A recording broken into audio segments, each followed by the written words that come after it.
In the past 48 hours, Syria has had 3 ceasefires fall apart. Israel bombed major targets in Damascus, and we're starting to see reports of executions and beheadings. So today we're going to get into what we know so far as of now, 11 a.m. Central on Thursday, July 17th, 2025. To do that, we're going to be diving into a couple different sources, starting out with a well-sourced Syria analyst providing a bit of a roll-up of what's happened.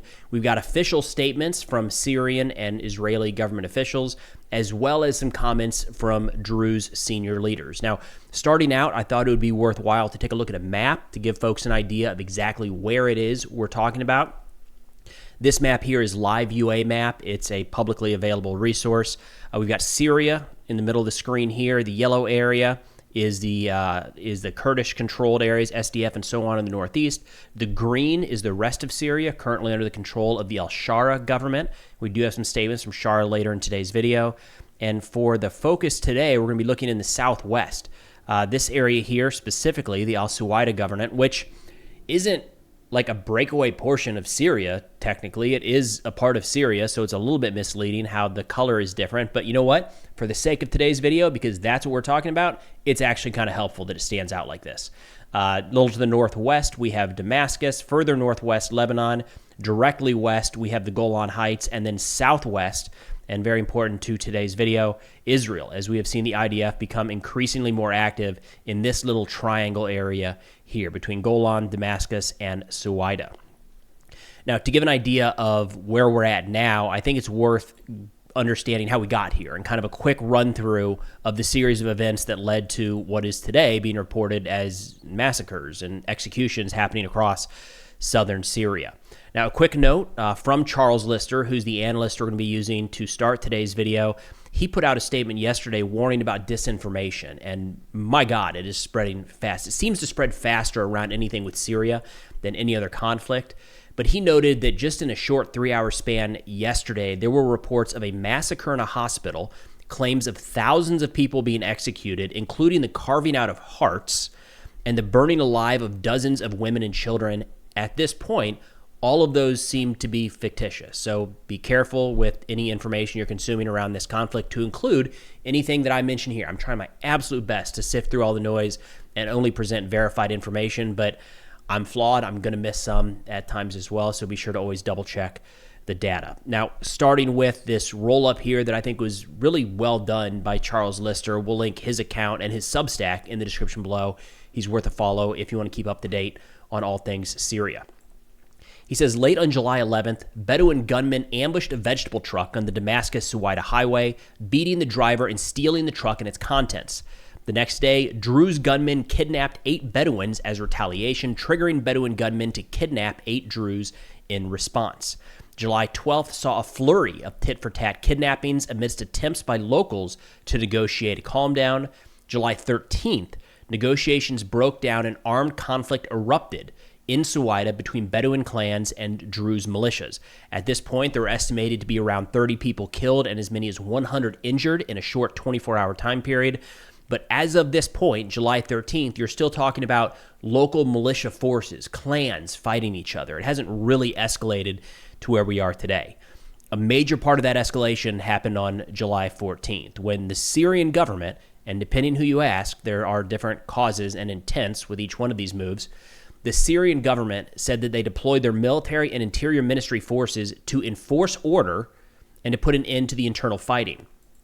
They were not necessarily met as liberators, and there was a lot of concern amongst the Druze and amongst Israelis, and we'll get into that here more in a moment, that they were heading down there to help fight back against the Druze and maybe push them out and ethnically cleanse that portion of Syria.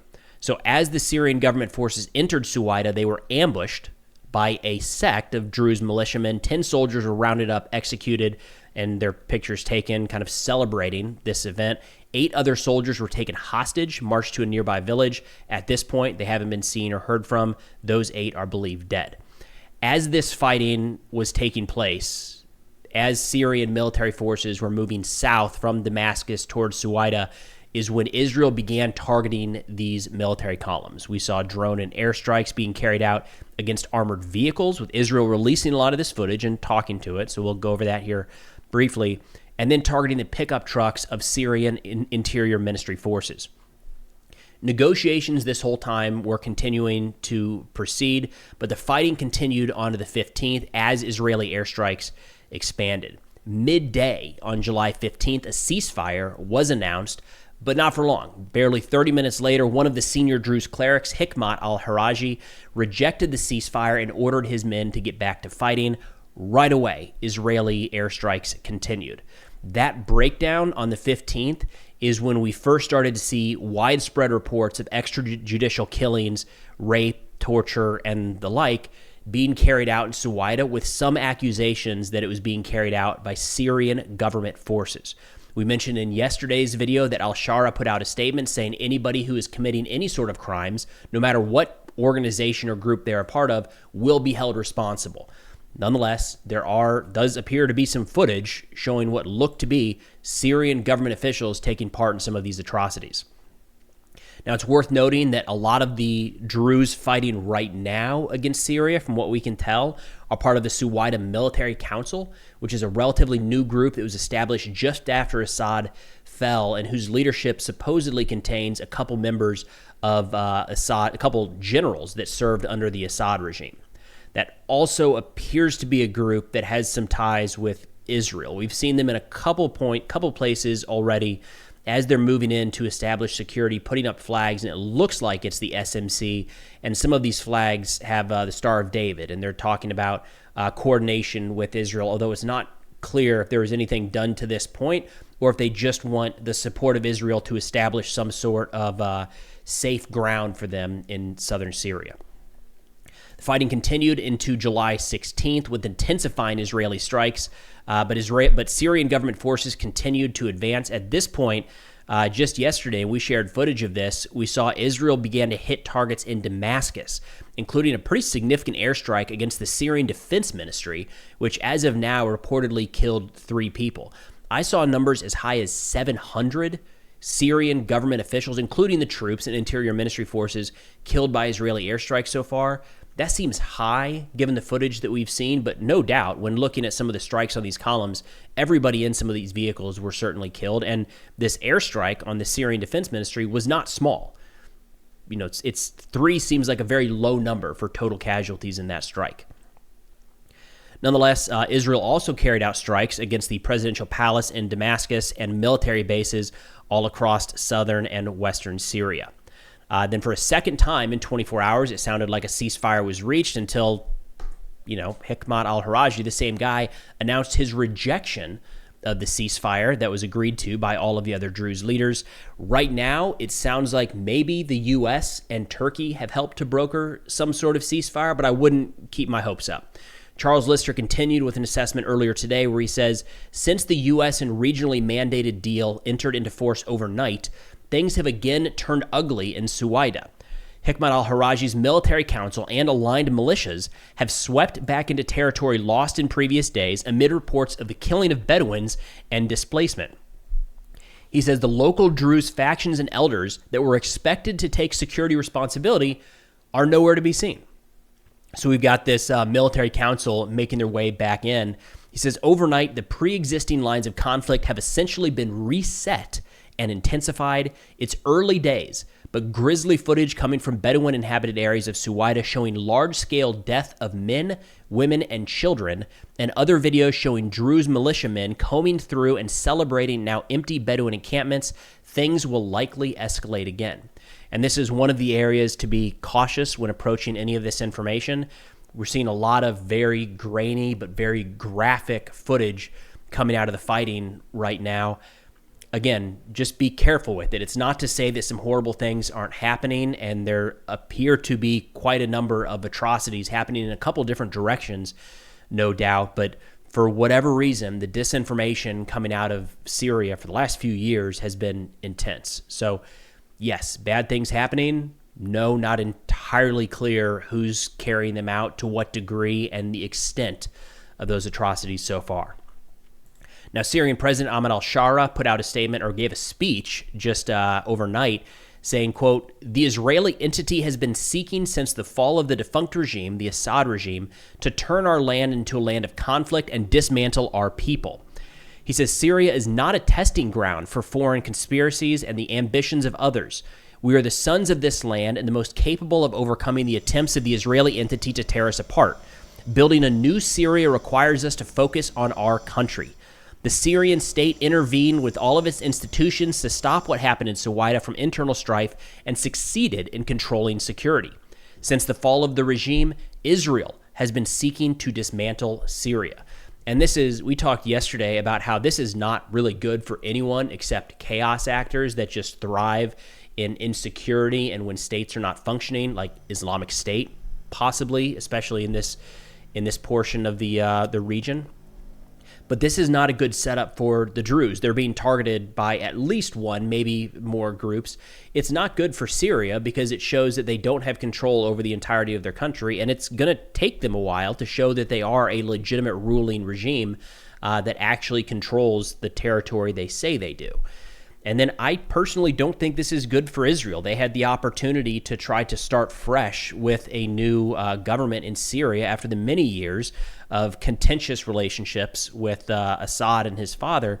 And it seemed like that was on the right path. And all of a sudden, we've got Israeli airstrikes hitting multiple Syrian government targets across the country. So you can see that al-Shara here is not holding back in his displeasure with Israel. He's focusing a lot of his anger on external actors, saying we are moving in, we are doing what we need to establish security. It's these outsiders, in this case, the Israelis, that are causing problems, and they continue to cause problems. Turning to another report here published in Abu Ali Express, this is from a Syrian journalist living in Istanbul, Dr. Wael al-Sheikh Amin, said, quote, "We fully understand the fact that the Syrian government has come to the conclusion that it is losing the battle in Suwaida, and this could lead to an all-out war that would destroy what remains of Syria. Therefore, it chose to withdraw and leave the militias there because this was the preferable option." This is completely understandable. What is not understandable is that now gangs of criminals are taking revenge on our people there, the Druze taking revenge on the Bedouins taking revenge on the Druze, so on and so forth. Again, a bit of a spiral. We still, at this point, I feel like there's been a lot of suggestions and evidence, to be fair, that there are some heavy sectarian aspects to this violence. I think that is a part, but I'd be hesitant to put everything in that basket. There's also a lot of just straight up power hungry groups that want to maintain control, want to maintain order in both directions. Now, sticking with the Syrian comments here, coming from the Druze leader, Laith al-Balus, he said, quote, "Our position on the Israeli state is clear. We do not need anyone to protect us. Syria is our homeland. Either we live here with dignity or die with dignity. This has been our stance since the revolution began. We are against foreign and partition projects. Now, with a legitimate Syrian state, interference and partition talk are unacceptable." So you're starting to see, and I'm going to oversimplify this for the sake of the video, but we're starting to see a bit of a split here where we have some of the Druze factions, this one notably under Laith al-Balus, and some of the others that have agreed to ceasefires in the past few days, agreeing with al-Shara, the leader of Syria, and seemingly wanting to integrate into the larger Syrian state. On the other side of that, we are starting to see the Hikmat al-Haraj and his Suwada military council taking the other stance. They've talked about wanting to clear a path across Syria for the Druze people that will be secured by Israel, possibly. They're calling on Israel to help them and to help defend their people. And it's this stark difference between, really, there's a couple different lines, but a key one here is which of these groups want Israeli intervention and protection and which doesn't. So we are starting to see a bit of a split there. So understand, necessarily then turning to Israel and what they are saying about all this right now. Prime Minister Netanyahu put out a statement earlier today where he said, quote, "We have set a clear policy, demilitarization of the area south of Damascus from the Golan to the area of Jabal al-Druze." That's line one. In fact, let's go back to the map here to show the area he's talking about. Again, they do not want any military forces from the Syrian government moving generally south of Damascus at all. He says the second line, protecting the brothers of our brothers, the Druze on Jabal al-Druze, both of these have been violated by the regime. Therefore, I instructed the IDF to act. This will also continue to be our policy. We will not allow military forces to move south of Damascus. We will not allow harm to come of the Druze in Jabal al-Druze. And we've seen both of those statements kind of floated by Israel in recent days. And what Netanyahu is saying here is both of those are true. So kind of conflicting right out the gate, where we had some in Israel saying, hey, the entire goal, the only reason we're doing what we're doing is to try to protect the Druze people. At the same time, we saw the striking of Syrian military targets, and we started to hear reports that, no, it's not so much protecting the Druze, it's more about preventing the Syrian government, which Israel still does not trust, under Jalani or now al-Shara, to move any military equipment to the south under the risk that it might become militarized, and this might not end up being all that friendly of a government in the future. Netanyahu bridging those two together, saying, nope, both of those are the goals right now. And we do have a couple statements here from the Israeli military talking about what they've been doing in recent days. Chief of Staff Lieutenant General Zamir said, quote, "We are acting with determination to prevent hostile elements from establishing a presence beyond the border, to protect the citizens of the state of Israel and prevent the harming of Druze civilians. We will not allow Syria to become a terror stronghold. We will not rely on anyone else. We will defend our communities along the border. There is no room for disorder near the border fence."